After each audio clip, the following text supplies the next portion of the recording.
Hello. Wait, why start the damn thing? Wait, is it? I think I go, wait, huh? Hello, everyone. Whoa, no, I do the hello. I should probably redo this, but we're gonna leave this confusion in. Hello. Hi. Hey. Whoa, wait, there's highs in there too. Shit, how do I start this show? It's only been, I recorded the last episode on the Monday it came out. Wait, no, wait, the show comes out on Tuesdays and Fridays, not Mondays and Fridays, right? So I recorded it. Yeah, I recorded it Tuesday morning because my mom was visiting and everything got out of whack. It's Thursday evening, early evening. So I'm ahead of the game, but apparently my mind's not caught up. Hi.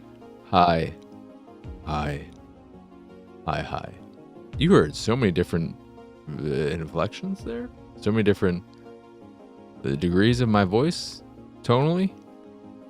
What's the normal one? You don't know, because I do have my radio voice, which I like to make more upbeat. Because if I were to talk normal, you'd fucking die of boredom in 2 seconds with that unenthusiasm I have going for me. That's kind of like that. Hi, though. Hi. I am, of course, your host, Marcus Nez. What is it taking me 2 minutes to get to that part? Jesus, this is gonna be an episode. How you doing? I hope you're doing well, everyone. I've got a fair amount of games to talk about, including Ravenlok, Revita, which may or may not be how you pronounce that game, Revita. You could call it Revita. It's an attempt to do the Vita all over again. This time, good. Except the last time was good. It just didn't do well enough here in the States. And maybe in Europe. I don't know. Afterimage. That's the other game.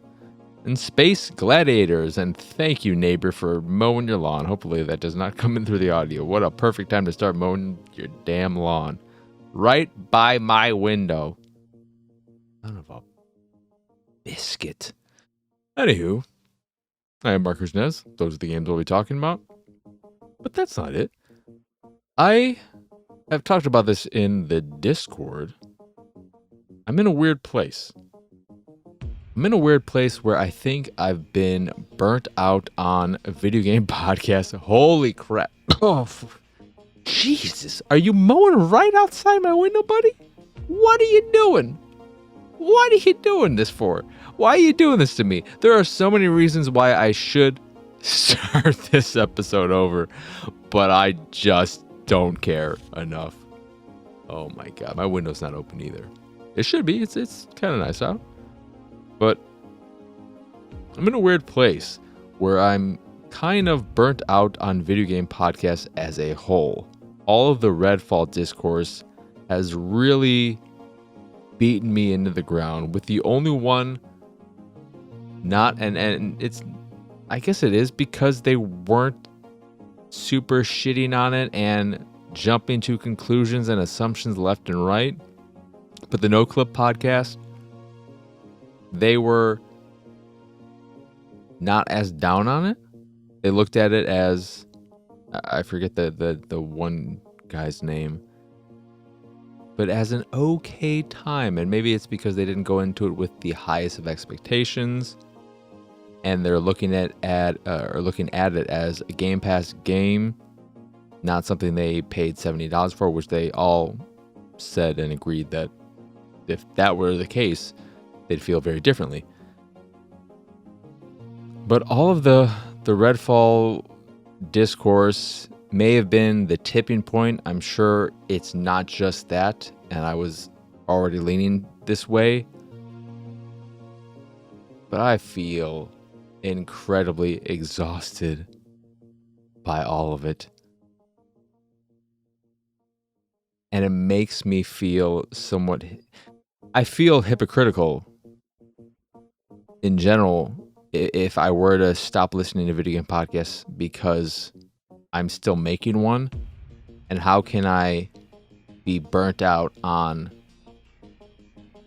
something I'm making myself, choosing to not engage with any other iterations, versions of it? That seems wrong. Maybe I'm overthinking that. And in many cases, a lot of people try not to dive too deep in what they are doing themselves because they're already so deep in it themselves that they want to seek recreation in outside hobbies and fields, etc. But man, I am just... The tipping point for me with all the Redfall stuff was Rebel FM, where he was talking, in this case, Arthur Geese, was talking about feeling like it was a bait and switch, and maybe what I saw of the game, I feel like it is what it was going to be. The bugs and that kind of stuff, the technical issues notwithstanding, but in terms of the structure of the game and what kind of game it is, none of that surprises me. It's the game I thought it was going to be. And all of the people saying, there's just no way Arcane could make a game like this, acting as if it just continued. I know I complained about this earlier, but there are so many people acting like Arcane is this infallible, perfect studio who is just incapable of doing anything even remotely subpar. And I don't buy that argument. No one is perfect. You can throw out a lot of things in this too, in how there were other people whose hands were in the pot doing the real work. But prior to the prequel trilogy, I'm sure a lot of people would have looked at anything George Lucas was going to make, and I think that's how they felt going into the prequels before watching them, thinking there's no way these prequels could be bad, right? I mean, George Lucas, Star Wars, Indiana Jones. How could this go wrong? He's had his hand in two of the most beloved trilogies of all time, and especially even more so in the geek space, especially Star Wars. But then the prequels happen. So there's that. But it's so exhausting. And I don't think that Arcane is entirely at fault here. It is clear that Redfall was mishandled on all fronts, from Arcane to Bethesda to Microsoft. It was just an absolute mess. But the people trying to put all of the blame on Microsoft, or most of it, and then a little bit on Bethesda, or just them, no. There's no way.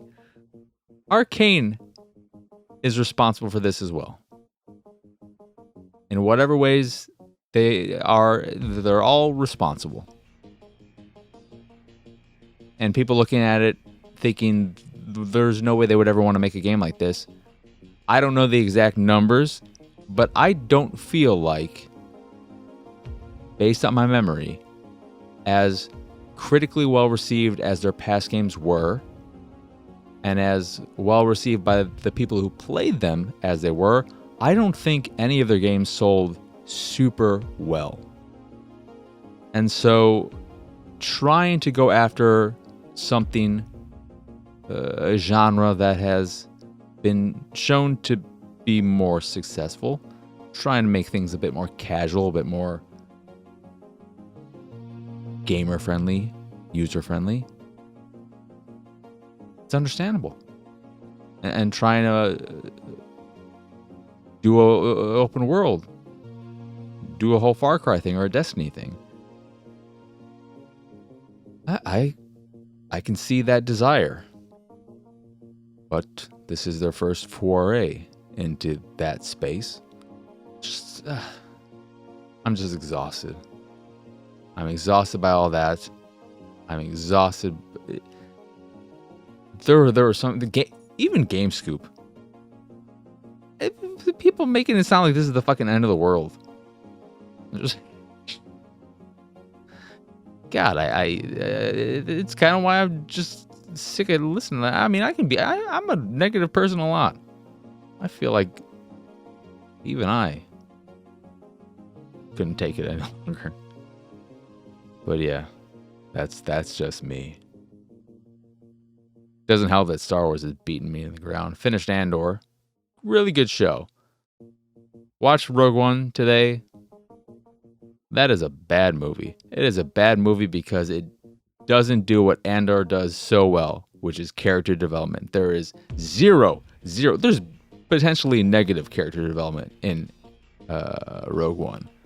The character development is as in-depth as, hey, y'all like Donnie Yen, right? Wouldn't it be cool if he's blind in this, but still kicked ass, and he's blind, and he's always going on about the Force, and then he gets to have this really great moment at the end where he's talking about the Force and walking. He's blind, so he can't see what's going on, and he doesn't get hit by any of the bullets, and he does the thing, and then everyone's like, oh, look at the fucking blind dude. Maybe he really is one with the Force, but then he gets killed because, of course, these people are all going to die. You don't know any of these people didn't exist before. What the fuck?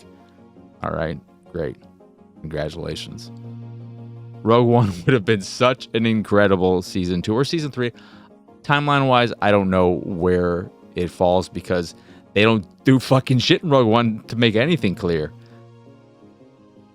So maybe it would have been a better season 3, season 4, whatever season it has to be.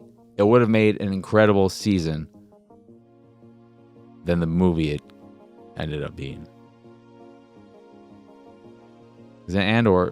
Andor is something I will and have to rewatch at some point because my mind was not in the right place to truly and fully appreciate it. I liked it. It was undoubtedly incredibly well done. But I could never get fully into it. It was as if I was constantly distancing myself from it for whatever reason. Potentially because, again, the prequels and Solo and Obi-Wan. 1, 2, 3, 4, 5, 6, 7 uppercutted me in the fucking face, stomach, and nutsack. But I think timeline-wise now, I get to watch the original trilogy, which should be fun. I feel like since the last time I watched it, I've grown way more fond of Harrison Ford in general, and therefore I may like Han, like Solo, more than I remember liking him, because spoilers, don't hurt me. I was never the biggest fan of the original trilogy. And I think it's because I came to them much later in life. I was definitely at least a teenager. But I don't know exactly what age. I may have watched them when I was a kid and didn't remember them. They didn't make an impact with the one time I watched them. But yeah. I'm excited to rewatch those, though. I'm excited. And I can't wait to get to the new... I'm curious how Episode 9 is going to sit with me after all of this, where it's going to fall in line with everything. Because I get the feeling that as much as I have issues with that movie, because it is a bad movie, I am still going to enjoy it more than a good chunk of the other ones in the series, solely because I really, really, really like Kylo Ren, and he's in it. Maybe he's not gonna have, or the way storylines play out, not the best, but I still get to have some of them. So there's that. And when I was thinking about why the new trilogy sits better with me than a good chunk of the rest of Star Wars, is because in so much of what's come before, I never really had any character I cared all that much about. That's why Mandalorian works well for me. I like the setting and the overall vibe, but also the Mandalorian is a character I like a lot. I love Kylo Ren. I love Kylo Ren. Yes, I love Adam Driver. That maybe plays a part in it, but I also think he's a fun shade of gray antagonist. Protagonist. Ragtagonist. Oh. That's mainly what I've been watching. Other stuff too, but whatever. Who cares? Almost done with Trigon Stampede. Got one episode left of that. Wish I was in a place where I could bring back on Amazingly Baka, because man, oh man, do I love that show. I am very curious, and I kind of want to go back and rewatch the original series, because there's so much about this that it could just be that it's been quite a few years since I've watched Trigun, but a lot of this it feels fresh. It could be that we'll find out, but it's very, very good, and it looks great. Voice acting is great. Music is just fantastic. Fantastic. I will most likely give it a 10 out of 10. Boom. But I think it's time to get on what I've been playing. Enough of all that jazz. Starting with Ravenlok. Ravenlok, if you remember, and I played all these games on Xbox, got codes for all of them. I always forget to mention that because I feel like it's pretty much a given. If I'm talking about a game here on the podcast, I'm more than likely, 99% of the time, it's because I got a code for it. Otherwise, it would be something I'm saving for Attack the Backlog in most cases. But Ravenlok, if you remember, was shown off one of the showcases. I think it was the Xbox showcase, but I'm not entirely sure, because this is I'm pretty sure it's a Game Pass game. I believe it is. I want to check that for y'all. Yeah, search Google for Ravenlok. That is in fact what I want you to do. I don't care about Epic. Yeah, PC Game Pass. So if it's on PC Game Pass, definitely on Xbox Game Pass. So this is a 3D action adventure game where you play a young girl who gets sucked into a fantasy world through a mirror in the barn on her new home in the country, being the city girl she is. So it is 100% Alice in Wonderland. And it has an incredibly beautiful voxel aesthetic. Don't think chunky voxels like Minecraft or Clone Drone in the Danger Zone or 3D Dot Game Heroes. Much smaller, detailed voxels, but it looks incredible. It's a beautiful, beautiful game, dripping, overflowing with color that varies from screen to screen, area to area. It looks fantastic, and it runs well. That is what drew me in, why I was interested in the game, why I think the majority of people were drawn to the game. You just look at a screenshot trailer, and it immediately catches your eye and makes you want to see what is next. What's in the next room? What's in the next area? What is the next enemy design going to look like? And it succeeds incredibly well there. But the game itself is a bit on the stupid easy side.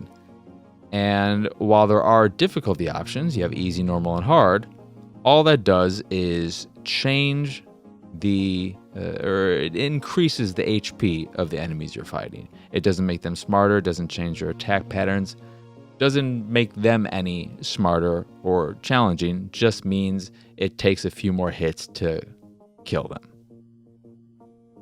So it doesn't fix the problem that plagues the gameplay, which is its inherent simplicity and the fact that this game, Ravenlok, is more hack and slashy than any game I've played in the last 5-10 years. You are just mashing the shit out of the A button, and that is all you're doing. You attack so fast, and your attacks will cancel the attack of enemies, that all you have to do is fucking mash the shit out of that button, and they can't do anything, and you just kill them. It doesn't matter how many hit points they have, you're gonna fucking kill them all, because you just mash it. So there's no point in playing on hard. Don't make the game more tedious for yourself, just keep it on easy and fucking mash away. It's so boring, because it's mindless, requiring no thought, no challenge. Bosses, while visually varying degrees of spectacular, have pretty whatever attack.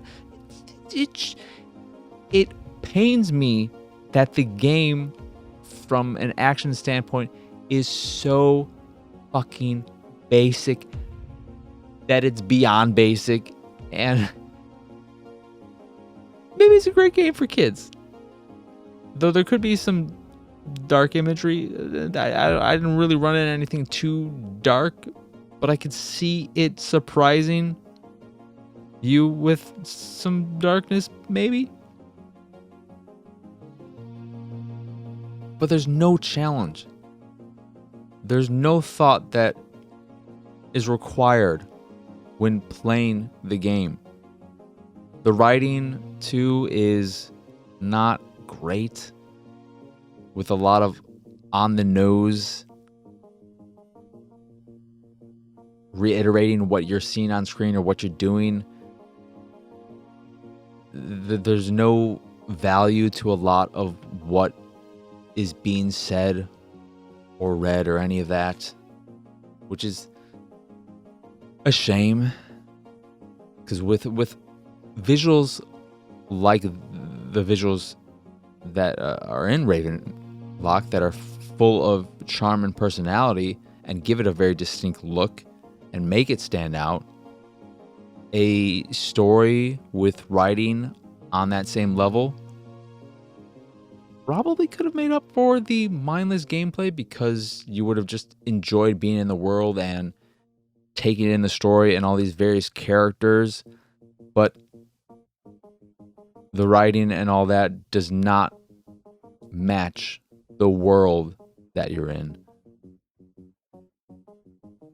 And as far as gameplay goes, you have your basic attack, and that's all you need to be concerned about. And then a dash, which you can spam the shit out of too. So when you're fighting a boss who will have attacks that you can't cancel out because they're just super big, and they ain't gonna fucking take that from you, you can avoid all of them incredibly easily, because you just dash, dash, dash, dash, dash, dash, dash, dash, dash, dash, dash, dash, dash. You're just fucking dashing all over the goddamn place, and it feels good.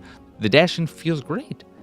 The attacking does not, because the attacking, the hack and slashy nature of it, which is more mindless than any beat 'em up you've ever played.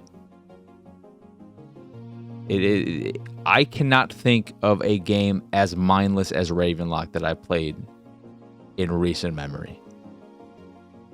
But my main thought while playing the game, and every time I was in a battle or just attacking an enemy in the open, was how much damage am I doing to my controller in this game? Because I probably, in the hour and a half, 2 hours I put into the game, which felt like I made a decent progress in it. But in that time, I definitely pressed the A button over 10,000 times. I had to have. There's no way I did not mash it fucking 10,000 plus times, which is insane. But that is the game. Mash, mash, mash, mash, mash. Ravenlok, more like mash and lock. That fucking sucked. God, see, the game even stripped me of my ability to make good jokes. And my ability to make good jokes is very low. So it just destroyed it. But it's on Game Pass, so if you have an Xbox, might as well check it out. The mindless nature of the gameplay may not be an issue for you. And even if it is, the visuals may be enough to make you check it out. And again, I don't think it's going to be super... My impression is it's not going to be a super long game. And if you're playing on easy, and the easy nature of the game in general, the simplicity of it all, the mindless nature of it all, if you just want to go through it and appreciate the visuals, which are beautiful. You'll have areas that are heavily drowning in blues and purples and pinks, and then the next area you go to is full of lush greenery. You'll have ones that are just full of all the colors, beautiful gardens, fall type color. It's a beautiful, beautiful game. Beautiful. It has a long fucking dumbass intro too, where you're on your farm, helping your mother, helping your dad, going back and forth, doing a bunch of menial tasks that went on way too long with the worst dialogue in the game. The dialogue gets a little bit better when you enter the Wonderland, essentially. And is Alice in Wonderland in the public domain? I'm curious about that, because they don't say anything outright that it's Alice in Wonderland, but it's so fucking Alice in Wonderland. You got the bunny who welcomes you, the queen of... She's not a card, I don't think. She's just a queen, but that's who you're trying to defeat. Then you got a giant cat hanging out by the trolley. He's not a Cheshire cat, but he's a fucking giant cat still. There's another thing over there, and Tweedledee and Tweedledum are in the game. So I don't know if the rest of the characters are. They must be. If Tweedledee and Tweedledum are literally in the game, then everything else has to be. It has to be public domain. That's some old ass shit. But that's Ravenlok. Game Pass, though. If you're on Xbox again and you have Game Pass, the only thing you'd be losing out by trying it is your time. And I don't think it is so bad because of the visuals alone. I think it is something that even if you did not like the gameplay, etc., you'd at least appreciate the visuals and feel like you didn't waste your time because of that. So it is worth checking out, if nothing else. Revita, though, is a roguelite. The rest of these games are... No, Afterimage is a Metroidvania. Revita is a roguelite where everything's blending together. But Revita. Let me just look it up. Because the main thing I remember about Revita is the control scheme. The whole structure of it is climbing this tower that is in this... you start off in a train station, and the gameplay, it's 2D with pixel art. Looks pretty alright. And the way it controls is as a twin stick shooter. But the way the default controls are not to my liking. I'm trying to remember, because I did change them, even though they said, hey, we highly encourage you to leave these controls alone, because this is the way it's meant to be played. just fucking deal with it. They didn't say that. They're not mean. But you're shooting. You're moving with the left analog stick. You're aiming with the right analog stick. You shoot with the right trigger. Then the right bumper. I think the right bumper was it jump? And the left trigger was dash? Or was the left bumper jump and the right bumper was... All I know is I turned on... I eventually... I could not stand the controls. They bugged me because the way in which it was is it made jumping and dashing feel more cumbersome than I wanted it to be, because you really need to navigate these spaces to avoid enemies and be as safe as you can. So I eventually went to the controls. I turned on the setting that made bullets auto fire whenever you just aim in a direction, because I did not want to worry about having to press a button for that. And then I at first put the jump on the right trigger and left the dash to the left trigger. And then I switched those around, so I had jump on the left trigger, dash on the right trigger. Bullets firing auto wherever you aim. And that worked about as well as I could find, but it still did not feel that great. And then your face buttons are tied to various abilities or healing. The D-pad, I don't even remember what the D-pad was used for. The controls are just very, very clunky. And you're traversing this space. They give you a warning at the start of the game too that says there's some heavy emotional stuff in this game, like suicide, abuse, I think, and some other stuff. So you may have difficulty with some of the subject matter in this game. The story that I got in the few hours I played, I did not notice it either just fucking went in one ear and out the other, but as someone who is I'm more sensitive to some of that stuff, and it is something that I do find hard to deal with depending on how it's handled. I don't remember a single thing that was anywhere near that kind of emotional weight. The story that was given to me was very basic, there just to introduce new systems or mechanics, whatever. Nothing of any kind of substance. Maybe that'll come to later down the line. But the game itself, because I'm remembering more of it more as I think about my time with it, it's very slow,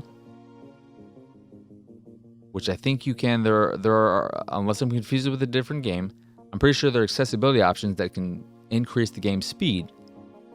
However, I felt weird about changing that in order to make the game better, even though that can be considered an accessibility option in the same way that I turn on lock-on in Uncharted games when they introduce that to make them better games, because the shooting in them sucks, and therefore lock-on makes them way more enjoyable because it makes the shooting not suck. It doesn't make the shooting super fun because it takes away a lot of challenge, but it at least makes it not suck. So it's a lot better. But I didn't want to do that here for whatever weird hypocritical reason. I like being a hypocrite this episode. That said, it feels okay. It's a bit dull though. And all the various abilities I could find, because it works like a very traditional roguelite in that you are finding things during your runs that will enhance your weapons. They might give some of your stats various boosts, or attributes. Maybe they'll come with a negative side effect. And as you're playing more and more, you'll discover new things that'll unlock new things that you'll find during your run, and so on and so forth. And based on the menus and looking at everything, there, when all is said and done, a shit ton, well over 100. I'm, if I'm remembering right, the tree alone had space for like 180 flowers or something, which all correlate to different items that can affect your playstyle and any run. In addition to this beastie thing that is in your station that you sacrifice something to them with various keys you find during runs that'll unlock additional things that can show up in runs.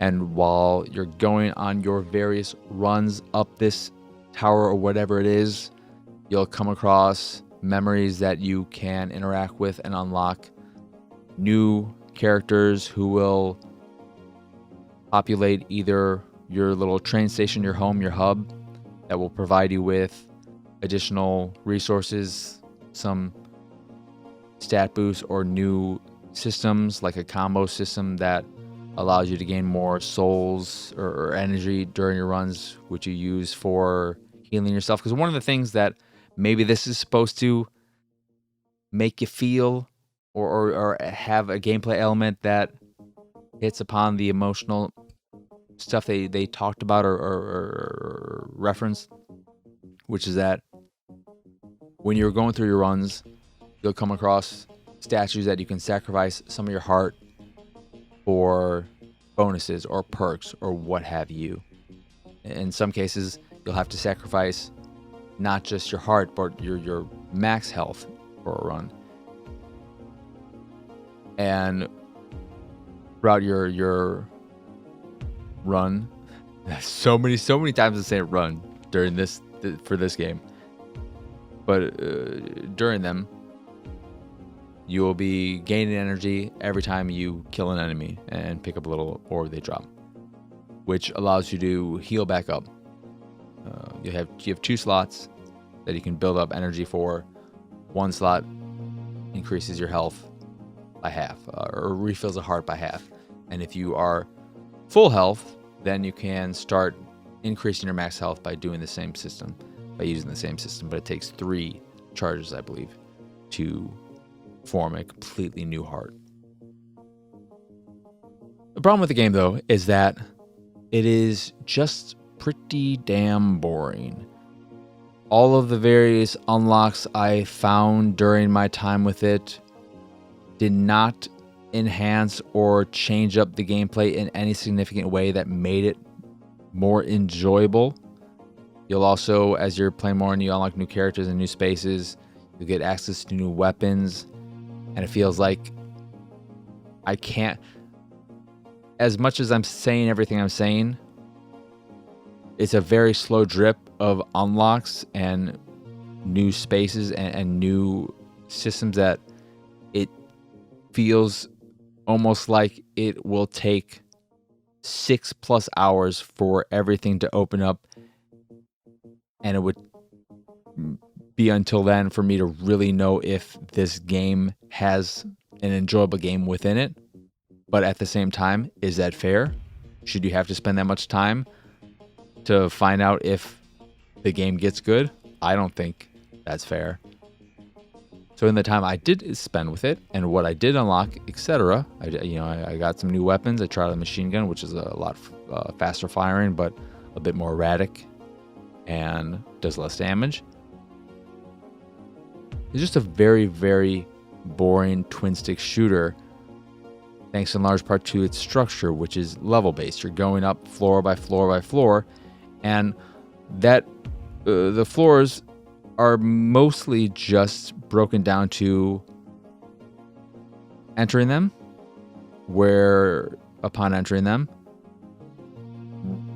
on average, 4 to 10 enemies will spawn in. You kill them all, go back out through the door, new floor, case closed. And the segmented parts of your run. They typically are about 10 floors or so, ending with the boss fight. Then you have a little intermission in the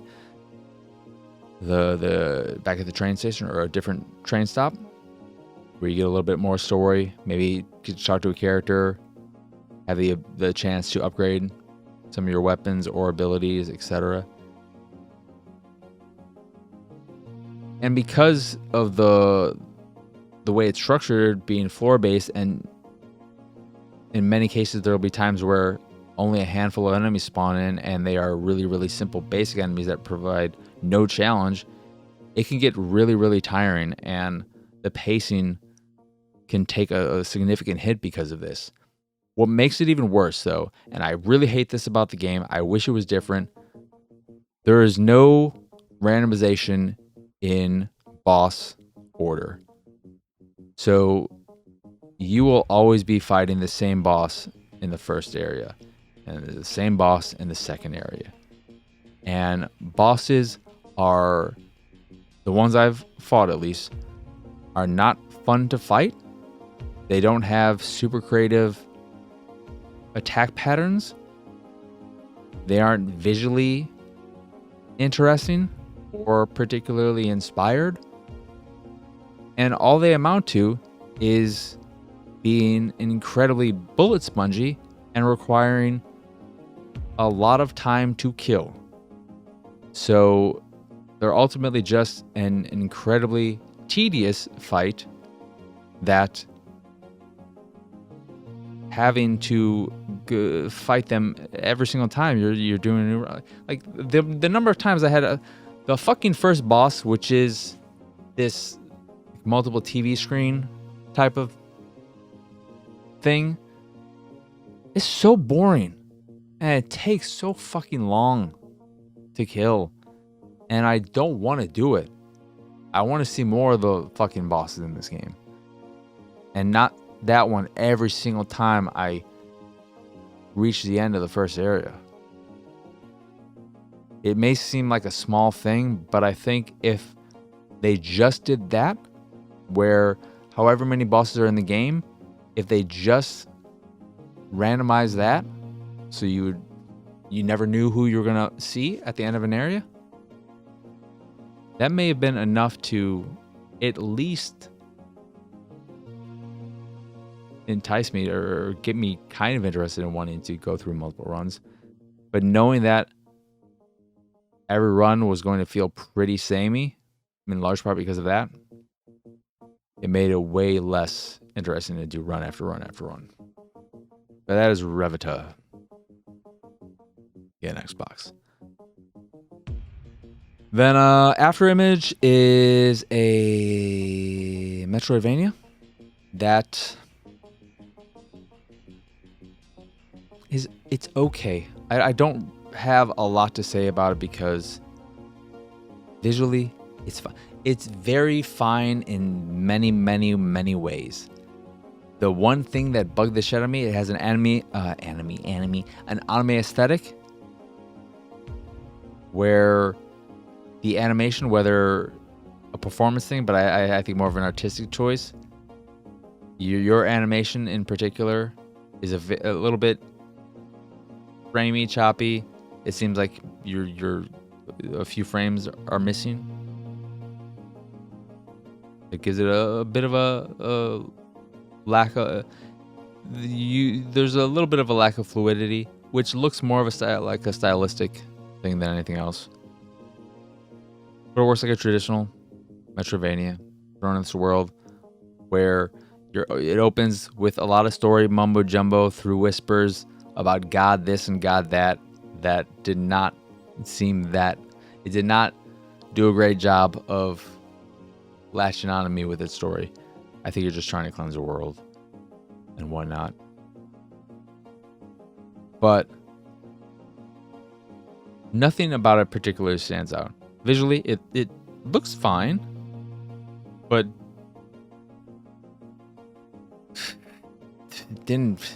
I really didn't like the enemy designs. What I hate about the game, though, and it feels pretty okay. The thing where I am most optimistic about the game is in the gameplay, because one of the abilities I unlocked was something, a skill with whip specifically, where if I did a down to left or right, depending on my orientation, depending on where I was facing. So a corner, what do you call, like a fucking freeze from Sub-Zero or a Hadouken from Ryu and Ken, I would do a special type of an attack with my whip. So they have this type of fighting game mechanic system in the gameplay that spices up the gameplay, that adds more depth to it, that gives you more options, and a lot of things that are based on various weapons depending on what you have equipped, because you're able to equip 2 weapons, your main weapon and your sub weapon. So that adds a bit of variety to the gameplay. The issue with that, though, is that the enemies I fought are all pretty stupid. They're all pretty easy to cheese. It's another game where you have a dash that you can use as free as you want, so it's very easy to just attack, dash back, attack, dash back, and so on. Certain enemies that just attack above your head if you're crouched, so you just duck and you just beat the shit out of their shins. There isn't a lot of challenge in the enemies I've fought so far, even with bosses and stuff like that. But what really drove me nuts, and this is something that may sound super fucking great for some people, I think, because they have, when you're leveling up, these skills that you can upgrade multiple times. There may have been one that said you can't do this one until level 150. You are leveling up so fucking often. It's mind-numbing, because you are just leveling up left and right, and that is constantly sending you back into the menu to go to your talent tree, which is just ginormous and a little bit cumbersome to navigate with a controller with the gamepad, and finding something that you want to pick, because eventually it starts expanding into more detailed things like the whip thing and stuff that is more, it's more than just, hey, this is a boost to your attack power or increases your health points. No, this is an ability that's specific for this type of weapon. So do you use that weapon? And is this something that you want, this particular ability that's going to require this particular input, and so on and so forth? And it just is, you end up spending so much time in the menus because you're constantly leveling up. I found that really annoying. As much as I love leveling, and I've complained about games in the past that have systems that take too long, this was too fucking often. I hope it slows down, but it was not showing any signs of slowing down in the time I put in the game. It was driving me fucking crazy. But exploring the world was not super exciting. It was less. There are clearly areas that will be accessible when I get some kind of ability, whether it's a double jump or something of that nature. But in what I played so far, the exploration of the world is way more Souls-like, in that you will see a barrier, and on the other side of the barrier, it will clearly look weak.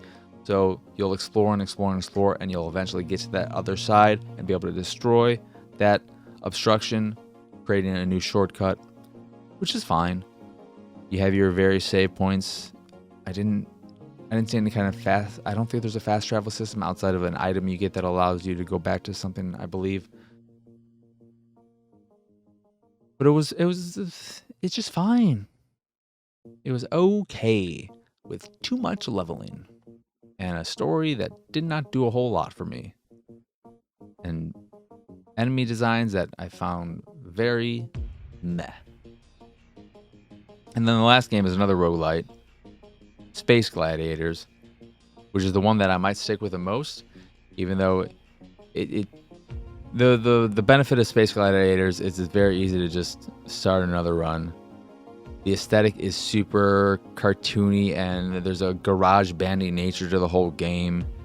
Visually, it's very reminiscent of the simple but gross stylings of what's his name? Edward McMillan, or is that the guy who did that one song? But the artist behind Super Meat Boy and The Binding of Isaac, it has a very that type of look to it. Very simplistic, large outlines for all the characters. And you just go around. Your basic maneuvers are double jump, regular jump as well. Surprise. Wall jumping, but the kind of wall jump, not wall back and forth wall jumping, but just the ability to, if you're jumping against a wall, you can just fucking go all the way up it super fucking easy. And a dash in addition to your attack, and a handful of abilities that you can switch out with pickups that'll do something weird in the game that might allow you to sacrifice a corpse. That you have a little dagger that uses 3 of your energy, and you fucking shove it into a corpse, gives you a 15% shot of finding an item. So it can get a little funky and silly with its abilities and stuff like that. The way it's structured is room based, so you start off and then you have to defeat all the enemies in a room, then all the pathways open up, and you'll be able to tell what the rooms are. Do they have? Is it a treasure room? Is it an arena, which is where you fight a certain number of enemies based on your choice of 3 different chests that will give you a specific ability. And they tell you, okay, well, this is going to have traps in it, and you're going to fight against 12 enemies, or this has 8 enemies, no traps. But of course, the more difficult it is, the better your reward. Boss rooms, easy rooms, medium rooms, so on and so forth. My main issue with the game, though, is that gameplay-wise, it's fine. There's not a huge amount of depth to the combat, but it feels all right. It's pretty responsive, which is good. I love that there's a double jump. I'm always a huge fan of double jumping. My main issue with the game is enemies, a good chunk of them, do not do damage to you if you run into them. So there isn't any kind of hit damage or whatever when you intersect enemies, unless they have a red glow outline. And that is with enemies who don't attack you in specific ways, whether it be via projectiles or swipes or charging at you, or not charging, but if they don't attack you in certain ways, then they traditionally will just either, one, make fucking waves across the entire environment. They will just go fucking running back and forth, and will always be a red glow. Or they might fly around or walk around and will jump at you or dive at you, and then they will glow red. I don't like those enemies because they play around with my expectations, or it makes it more just the fact that with many enemies, I don't have to be concerned about running into them, so I don't have to be as careful when attacking them. I can go in for attack, not be concerned about, okay, I need to make sure that I'm jumping at this point or doing this so that I am close enough to attack them, but not close enough to hit them so that I won't take damage from that. I don't have to worry about that, except with the enemies I do. And it just becomes a bit of a mess, because then you'll have those enemies that you can't interact with physically, right up on enemies you can, and then you're stuck not being able to get up on the ones. I just wish those enemies didn't exist. Just make them attack in fucking other normal ways, so that I am free, knowing that I can intersect with any enemy. This is a very specific thing. May not be an issue for most people. It bugged me. But it is the game that I can see myself, and I will be playing some more of, because it's easy to jump back into runs. The way it works is that Depending on how many coins you collect during a run, that'll be translated to XP for leveling up the various characters. There are 8 in total that you unlock. You have one to start off that's just basic enemy. Then your second one has vampirism, so they'll gain health by attacking enemies and so on and so forth. You just get your traditional unlocks through playing the game, not by finding things per se, but just play the game. Increase the starting traits of various characters through playing as them. It's enjoyable. It's enjoyable enough. It's silly. It's pleasant enough. I just wish those stupid glowing enemies did not exist. Bosses were... How were the bosses? I don't even really remember the bosses. It's alright. It's just... the funny thing is, looking at all these games and everything... Or not even... I mean, because Ravenlok isn't that, but... Man. What... Was it Rogue Legacy that really... That's the first that comes to mind as the game that really started us down this fucking roguelike path. And I love Rogue Legacy. And I like a lot of rogues, but my god, there are just so many. There's so many that it's hard to stand out. There's so many. There's so many. Anywho, that's enough of that. This has been a long episode, I'm pretty sure. So that will do it for this episode of the Pixelated Sausage Show. Once again, I am Marcus Nez. Y'all can find me pretty much every. I was almost gonna say on the, but you know, I mean, I'm on there, but what are we gonna do there? I don't pay for a blue check mark. Get the fuck out of here. I'm PX Sausage though. I'm at PX Sausage pretty much everywhere, or I'm pretty much everywhere at PX Sausage. That's the order I usually do it in, right? So yeah, again, hi, Marcus Nez here. Pretty much everywhere at PX Sausage. If you'd like to find all my links of import, the site, the YouTube, the Patreon, my art, etc., you can do all of that, or you can find all of them over at pxsausage.com. That is again pxsausage.com. If you really want to get in on the hot new trend, for me, you can join specifically. Go to the Patreon.com/pxs. Get some nice exclusives. Gonna be recording another Q&A this Saturday. Don't you want to be a part of that? Probably not.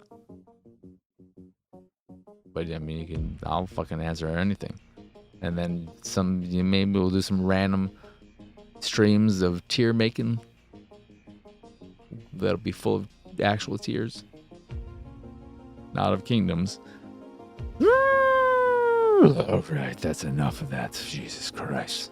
But, yeah, that's pretty much the NLBL. So, of course, and as always, thank you for watching or listening. I hope you enjoyed this here episode, and I hope you have both a wonderful rest of your day and a lovely weekend. So, for now, adios, arrivederci, bye!